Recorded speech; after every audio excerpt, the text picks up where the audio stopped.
Filipenses capítulo 1, versos 1 y 2, dice así: Paulo y Timoteo, servos de Cristo Jesús, a todos los santos en Cristo Jesús, inclusive bispos y diáconos que viven en Filipos.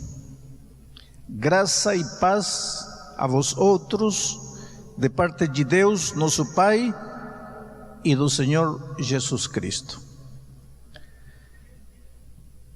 Antes de continuar, quero lhes dizer uma coisa. Outro dia eu estava viajando com um jornalista famoso deste país, muito conhecido na televisão. Estávamos indo de São Paulo para Brasília, ele estava sentado ao meu lado, começamos a conversar, e eu me identifiquei como pastor, e ele me fez uma pergunta, porque ele é ateu, e ele não esconde o fato de ser ateu, não acredita em Deus, não acredita no diabo, não acredita em nada, não acredita na Bíblia. E ele me disse: como um livro tão antigo, porque este livro tem séculos, sim, claro, como um livro tão antigo pode ter alguma relevância para a gente que vive hoje? Porque quando os que escreveram a Bíblia escreveram, usavam sandália, usavam túnica, cabelo comprido, barba, não existia nada, não existia telefone, não existia internet, não havia computador, não havia iPad. Então, como um livro tão antigo pode servir hoje? E tem muita gente que se pergunta isso. E eu acho que essa pergunta existe porque nós, os pastores, às vezes somos os culpados, nós, os pregadores. Porque nós pregamos, às vezes, a Bíblia como uma linda exposição de verdades. E nada mais. Mas a Bíblia não tem como objetivo expor verdades. Volto a repetir, a Bíblia é o manual da felicidade. A Bíblia é uma carta de amor que Deus te escreveu para você ser feliz. Então você tem que tomar o texto bíblico e trazer do texto bíblico antigo as lições práticas que funcionam hoje. Agora, pergunte: como um livro tão antigo pode servir para o ser humano de hoje? A cultura mudou, a comida mudou, a roupa mudou. Como pode servir? Pode servir. E sabe por quê? Porque a cultura mudou, a comida mudou, a roupa mudou, muita coisa mudou, a tecnologia mudou, mas o ser humano não mudou. O ser humano dos tempos bíblicos, os medos do ser humano dos tempos bíblicos, continuam sendo os medos do ser humano de nossos tempos. O egoísmo que destruía a vida dos homens daquele tempo é o mesmo egoísmo que destrói a vida dos homens hoje. Os problemas que os lares enfrentavam naqueles tempos são os mesmos problemas que os lares enfrentam hoje. Então, pode ter mudado a cultura, mas o coração humano não mudou. Portanto, as verdades eternas da palavra de Deus servem para hoje. É missão, é tarefa dos pregadores não ficar na exposição bíblica, mas tirar do texto bíblico as lições que servem hoje. Por exemplo, se você entrou hoje, amanhã você tem uma dívida para pagar, está devendo 4 meses a prestação da casa, e se não pagar amanhã vai ser despejado, e você entrou esta noite aqui esperando uma resposta divina para o drama que você está vivendo, e eu perco 1 hora na exposição bíblica sem mostrar para você como é que Deus vai ajudar você a resolver o drama que está vivendo agora. Então eu, como pregador, não cumpri com a minha missão. A pregação não é uma bela exposição de teologia, nem uma obra maravilhosa de retórica, de oratória. Quando eu elaboro a minha mensagem, eu estou pensando em você. Agora você vai dizer, como você me conhece? Não, eu não conheço você, mas eu me conheço. E você não é diferente de mim. Os medos que eu tenho são os medos que você tem. As ansiedades que você tem também se abrigam em meu coração. Eu também sou esposo, eu também sou pai, eu também me enfermo, eu também preciso comprar pão. Eu não sou diferente de você. Então eu tento procurar no texto bíblico as respostas para a minha vida. E eu descobri que as respostas que eu acho na Bíblia para mim são respostas que valem para você. Então, dito isto, vamos entrar no texto bíblico.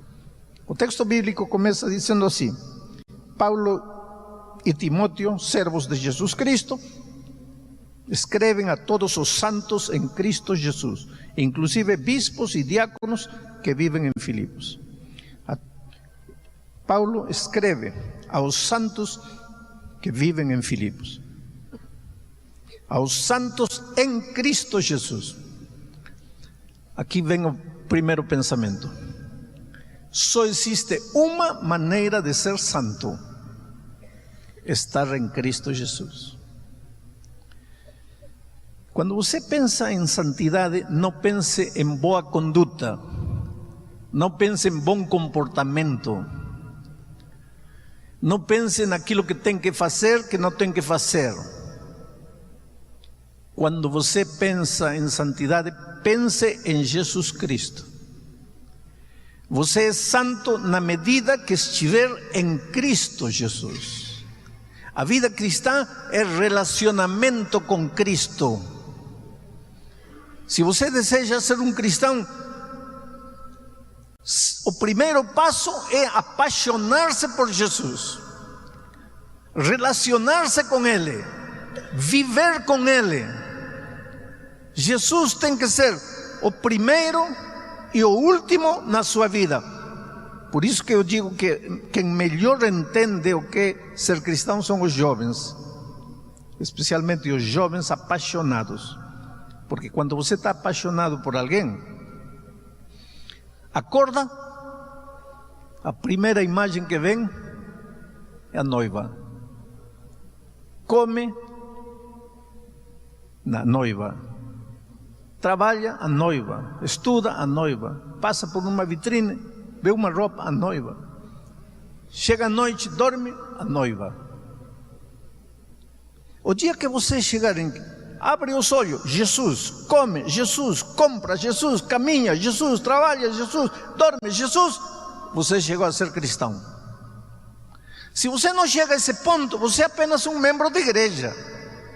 E se você é um membro de igreja, o seu afã, a sua preocupação vai ser que ninguém me veja fazendo algo errado para que não me disciplinem. Mas se você está apaixonado por Jesus, você não vai viver em função dos seres humanos, você vai viver em função de um amor maravilhoso. Você precisa se apaixonar por Cristo. Porque quando uma pessoa ama a outra, o que mais quer é ver a outra pessoa feliz. Aí você descobriu o que é vida cristã. Santo, desde o ponto de vista bíblico, não é aquele que não peca.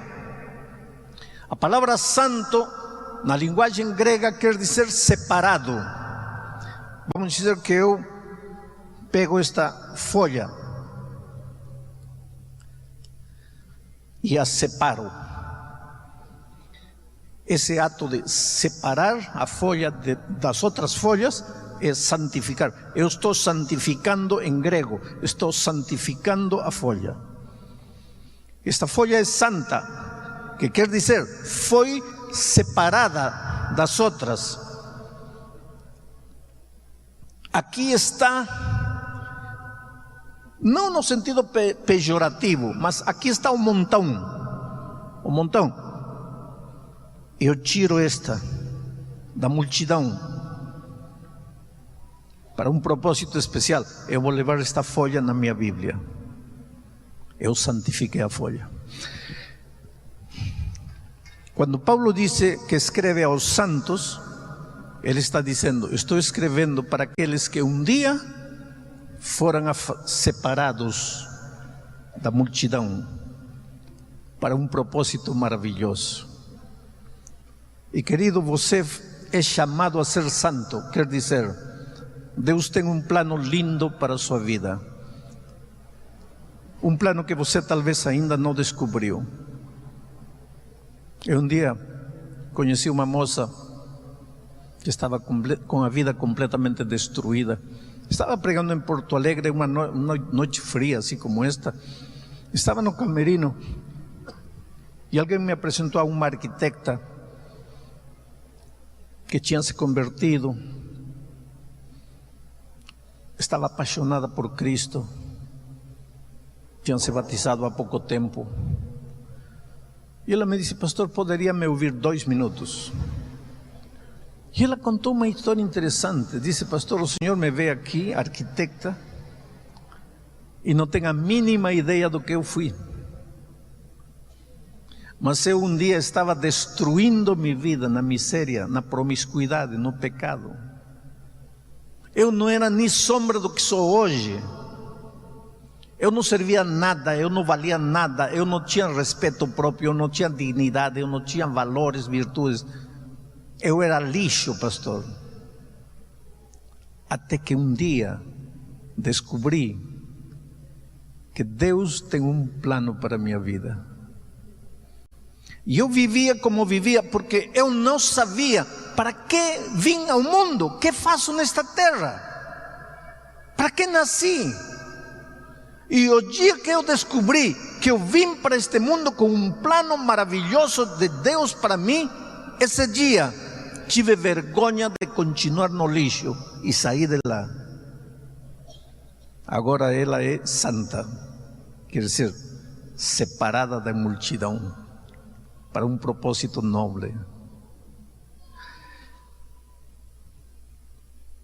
Muitos de vocês cada manhã se levantam e sabem o que vão fazer. Mas você conhece qual é o plano de Deus para a tua vida? Não estou falando de ser advogado, ser médico, ser engenheiro, não. Você sabe para onde está indo. Você tem certeza de olhar para o futuro assim, mas sem medo. Saber que é um plano glorioso para a sua vida. E mesmo que neste momento as coisas estão escuras na sua volta, você não enxerga a saída. Está vivendo um drama, está vivendo um problema, parece que está tudo errado, nada dá resultado. Mas você sabe que você está indo para lá, e que tudo isto é acidente de percurso, e que tudo isto vai passar, porque tem um plano divino para você esperando lá. Isso lhe dá sustento à tua vida, isso lhe dá sentido à tua vida, isso lhe dá plenitude à tua vida. E Deus quer que você viva desse jeito. Por isso Jesus um dia disse: eu vim para trazer vida, e vida abundante, vida exuberante, vida plena, vida com sentido. Mas para isso você tem que ter certeza de que você é santo, você é escolhido, você é separado da multidão, você é especial, seu corpo é especial, sua vida é especial. Você não tem o direito de malgastar a coisa bela que você é na miséria deste mundo. Você é precioso para Deus. E é essa certeza interior que vai te impulsionar a abrir as asas e voar para os horizontes sem fim que Deus tem preparado para você. Mas a parte central da minha mensagem vem no versículo 2, quando Paulo diz assim: graça e paz a vosotros de parte de Deus, nosso Pai, e do Senhor Jesus Cristo. Graça e paz. Paulo em Romanos 5:1 diz assim: justificados pois para com Deus temos paz. Justificados pois temos paz. Agora Paulo escreve aos Filipenses e diz: o primeiro que desejo para vocês é paz. Por quê? Quando você se torna cristão, quando você entrega o coração a Jesus, o primeiro que Jesus te dá, a primeira coisa que Jesus te dá é paz. Por que paz? Porque quando Adão e Eva caíram no pecado, o primeiro sentimento negativo que o inimigo colocou neles foi o medo, que é contrário da paz. É como se o inimigo, ao colocar medo no coração deles, tivesse dito assim: pronto, se eu colocar medo no coração deles, já não preciso me dar o trabalho de fazer nada, porque o medo sozinho vai destruir eles. E é verdade, o medo paralisa, o medo te desintegra, o medo não te deixa avançar, não te deixa crescer, não te deixa aprender. Você sabe que a vida é aprendizagem. Não tenha medo de aprender, porque aprender é viver. O dia que você para de aprender, já não vive. Os mortos não aprendem, os vivos aprendemos. Uma das coisas boas que os vivos temos é que aprendemos. Mas você sabe o que é aprender? Aprender é tirar o pé do terreno seguro e pisar no terreno que você não conhece. Porque o que você conhece, isso é o que é seguro. Mas o desconhecido, isso é aprendizagem. Eu vou conquistar nova terra, eu vou entrar num território que não conheço, eu vou aprender. Por que o ser humano não quer aprender? Por que tem medo de aprender? Porque aprender é doloroso, porque aprender é arriscado, porque aprender é mergulhar em águas profundas e desconhecidas. Porém, aprender é viver.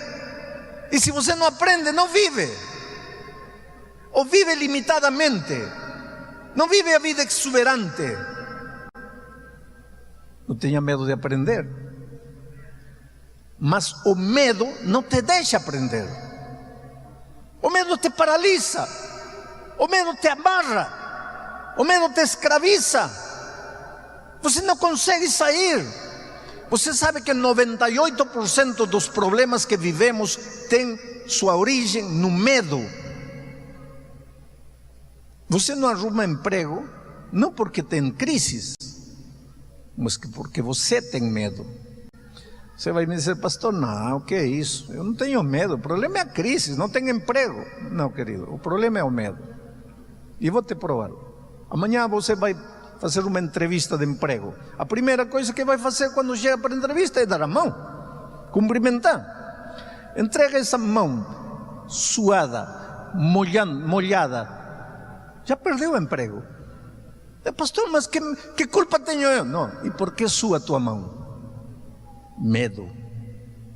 Você sabe que tem gente que vive com medo, medo da própria vida.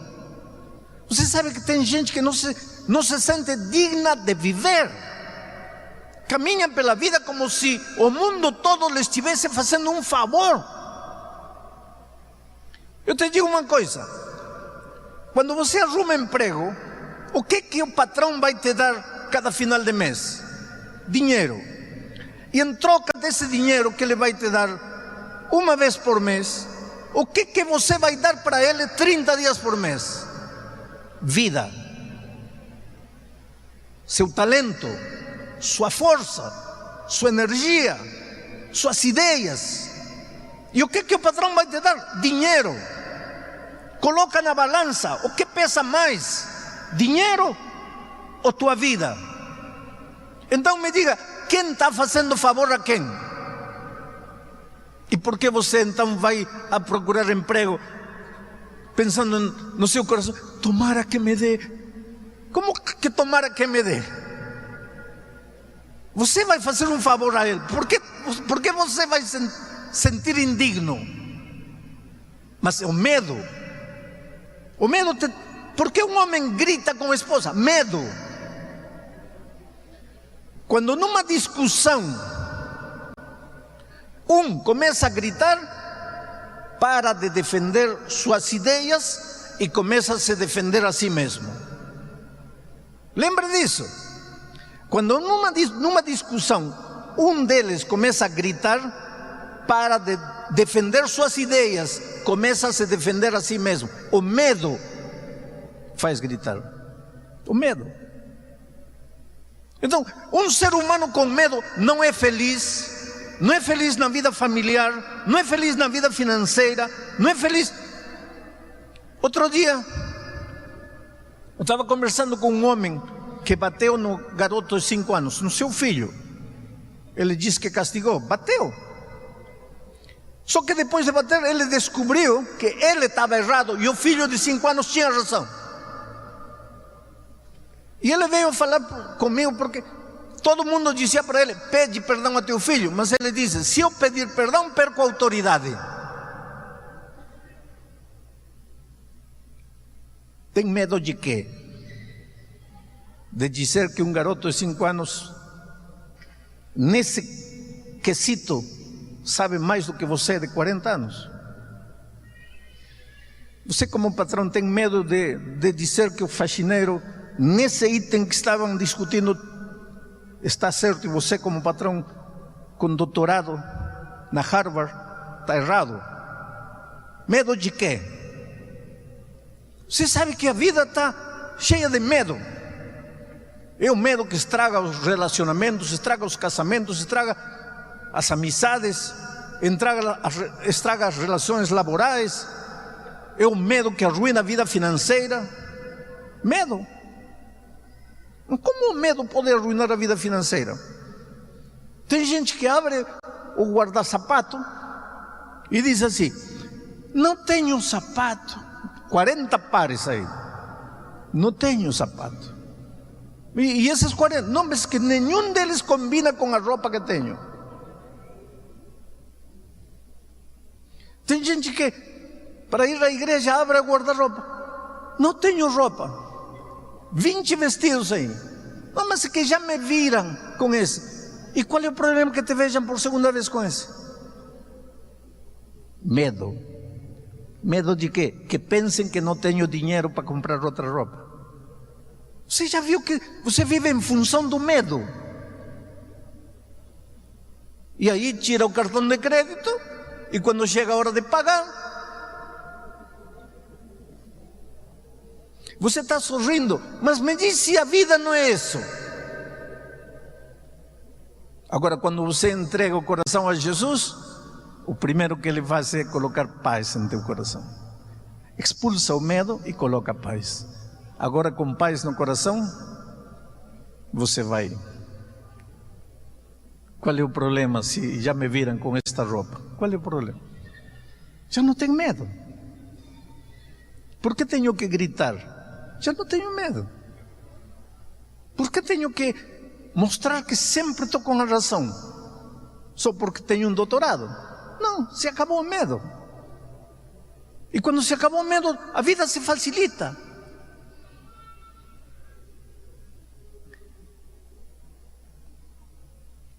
Para entender o que estou falando, assiste um jogo de futebol. Sobe na arquibancada e fica olhando os jogadores no campo. Aí pega o jogador a bola dentro das 18 yardas. Você que está lá, vê que tem um sozinho aqui e tem outro mais sozinho lá. Mas o coitado que está com a bola, onde as batatas queimam, ele só vê perna por todo lado. E você que está lá, cabeça fria, grita: olha o ponta, olha o ponta. Ele não vê, porque ele está com medo. Você vê, porque você está sem medo. Eu não vou minimizar os dramas que você enfrenta na vida. Cada um tem seu drama. Eu seria tolo dizer que teu problema não é problema, porque é problema. E o problema teu talvez pode não ser meu, e o meu pode não ser teu. Um dia chegou no meu escritório, quando eu ainda trabalhava na divisão, uma garotinha de 15 anos. Pastor, tem um problema que não tem solução. Quer dizer, a única solução é a morte, mas eu sou tão medrosa que eu não consigo nem me matar. Uma menina de 15 anos. Como é que a única solução é a morte? Qual é teu problema? É que estou grávida. Sou filha única. Meus pais não sabem. Como que eu vou falar para eles que estou grávida? Esse é um drama. Não para você, mas para ela esse é o drama final. A vida tinha acabado para ela. Eu não vou minimizar teu problema esta noite. Agora tem uma coisa: quando teu coração está cheio de medo, você olha para o problema e não vê saída. Não vê. Olha para aqui, não vê saída. Não tem saída, não tem saída. Então só enxerga duas saídas: uma, fugir, desaparecer, sumir. A outra, dar-se um tiro. Mas nenhuma dessas é saída. Agora, quando você vai a Cristo, Ele não faz desaparecer os dramas, Ele não faz desaparecer os problemas, mas Ele te dá paz. E quando o medo sai de teu coração e você enxerga a vida com paz, aí você percebe que estava se afogando num copo de água. Você já pensou o que quer dizer a expressão afogar-se num copo de água? Querido, afogue-se no mar, afogue-se na lagoa, afogue-se na piscina, afogue-se no rio, afogue-se no chuveiro, afogue-se na tina, mas num copo de água. Mas é que quando teu coração está com medo, você não enxerga a saída. Agora eu te digo em nome de Deus, seja qual seja o drama que você está vivendo, tem solução. Mas pastor, me diga, não, eu não vou te dizer o problema. Vê a Jesus, entrega teu coração a Jesus, renda-se a Jesus. Ele vai expulsar o medo de teu coração, vai colocar paz, e com paz você vai ver os mesmos problemas de outra perspectiva, e você vai perceber que estava se afogando num copo de água. Por isso Paulo, ao escrever aos Filipenses, lhes disse: o primeiro que lhes desejo é paz e graça. Por que graça? Porque a paz é o resultado da graça. E a graça, o autor da graça é Jesus. E graça é perdão, graça é justificação, graça é vida nova. Perdão. Um coração culpado não pode ser feliz. Todos nós carregamos no fundo do coração o instinto de culpabilidade, de culpa. Os psicólogos chamam culpa existencial, culpa de ser, culpa de estar vivo. Você não fez nada, mas tem culpa, se sente culpado. Quero fazer uma experiência, olha para qualquer um e olha assim sério e fala: olha, quero falar um minuto contigo depois de terminar a reunião. E depois observa ele, já não tem mais paz. Você vai ver ele todo nervoso. Ele não fez nada, mas ele começa a pensar: que terei feito? Por que quer falar comigo? Mas não fez nada. E por que se sente culpado? Os psicólogos chamam a isso culpa existencial. E um coração sem paz, um coração com culpa, um coração com medo, um coração que não foi banhado na graça, não tem jeito de ser feliz. Você pode enfrentar o drama que queira, pode alcançar na vida dinheiro, poder, fama, aplausos, glória, o que você quiser, mas se não tiver paz em seu coração, nunca vai ser um vitorioso, sempre vai ser derrotado e vai esconder suas derrotas por trás da roupagem da do autoritarismo, da prepotência, do orgulho. E tudo isso acabaria se você fosse a Jesus e lhe entregasse o coração. Eu estava vindo um dia da Austrália para aqui, para o Brasil, e parei um dia em Bangkok, na capital de Tailândia. Naquele tempo a Varig ainda existia. E meu voo de Bangkok para aqui, para São Paulo, era para Varig, era pela Varig, a Varig só chegaria no dia seguinte. Fiquei um dia em Bangkok. Peguei um táxi e falei para o taxista, me leva num hotel no centro da cidade. E entrei no táxi, fomos indo. E ele me disse: de onde você vem? Falei: eu venho de Sydney, da Austrália. E está indo para onde? Estou indo para São Paulo, Brasil. E o que você está fazendo aqui? E eu não estava fazendo nada em Bangkok. Em realidade, eu estava de passagem.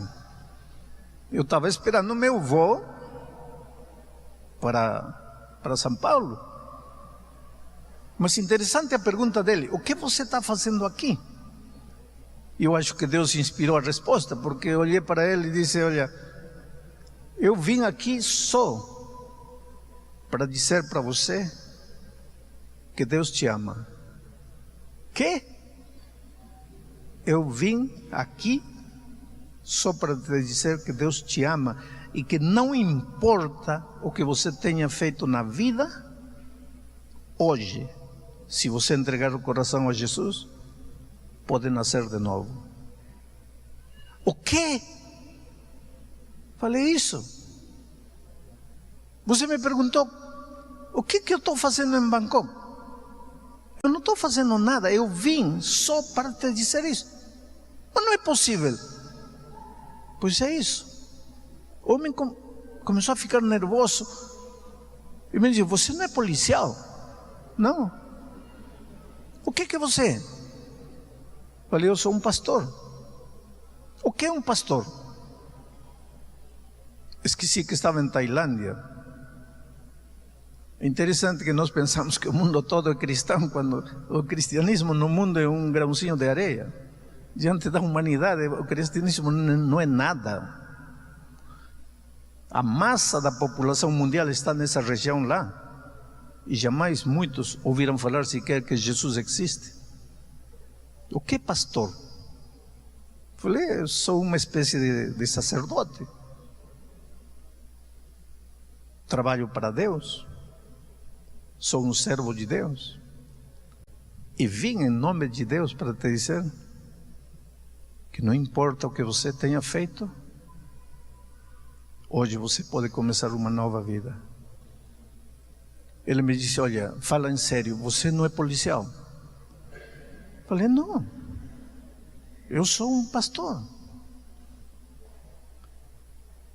Ele encostou o carro, saiu da estrada e começou a chorar.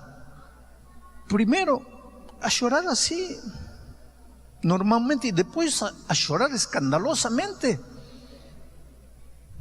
a chorar assim com soluços. Imediatamente eu percebi que aquele homem carregava culpa, e uma culpa profunda. E coloquei minha mão no seu ombro,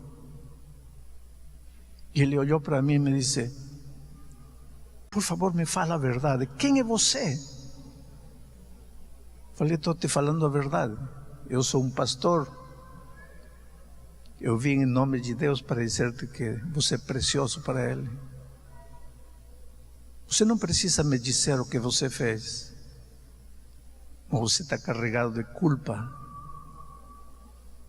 Você precisa ter paz em seu coração e nunca vai ter paz se não aceitar o perdão que Jesus quer te dar. E esse homem me contou uma história impressionante. Casou com 18 anos no interior da Tailândia. Ele matava patos. Lá comem muito marreco. Ele matava marrecos. Esse era seu trabalho.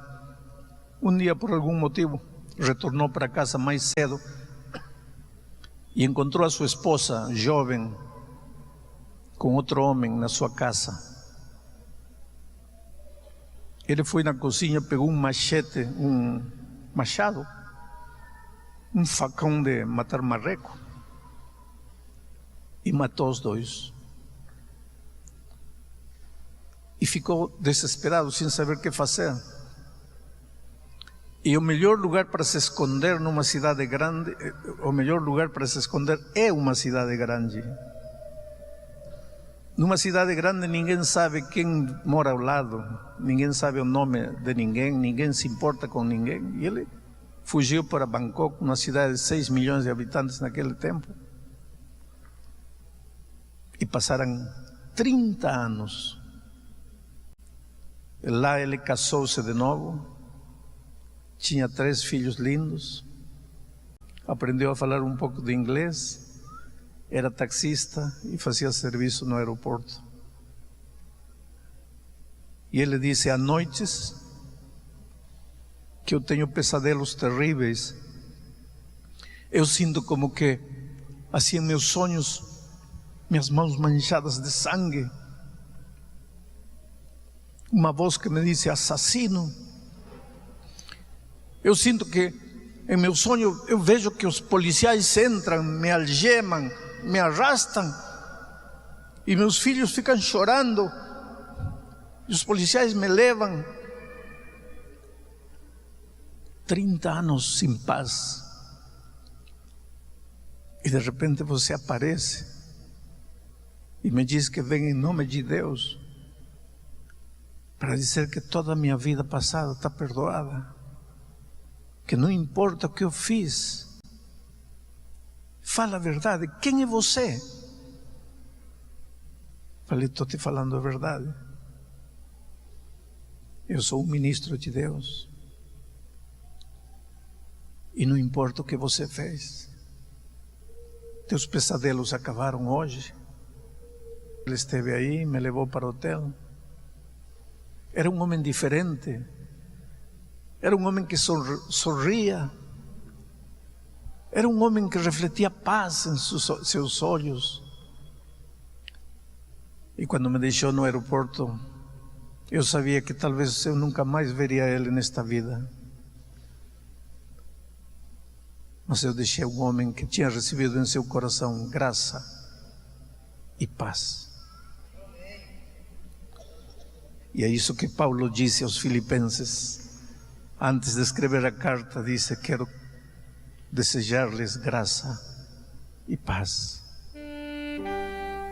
Querido, te digo uma coisa: você é precioso para Deus. E se você me pergunta: pastor, o que veio fazer aqui em Hortolândia? Não vim pregar 5 noites. Eu vim para dizer para você, em nome de Deus: filhos, teus pecados te são perdoados. Esquece o passado. Para de viver com medo. Deixa que Jesus arranque o medo de teu coração e coloque paz. Hoje é o dia de boa nova. Hoje é o dia de salvação. A Bíblia diz: se ouvirdes hoje sua voz, não endureçais vosso coração. E você está ouvindo a voz de Deus. Eu vou fazer um convite esta noite. Este convite não é para os membros da igreja batizados, porque vocês um dia já se levantaram, já foram adiante, já entregaram a vida a Jesus.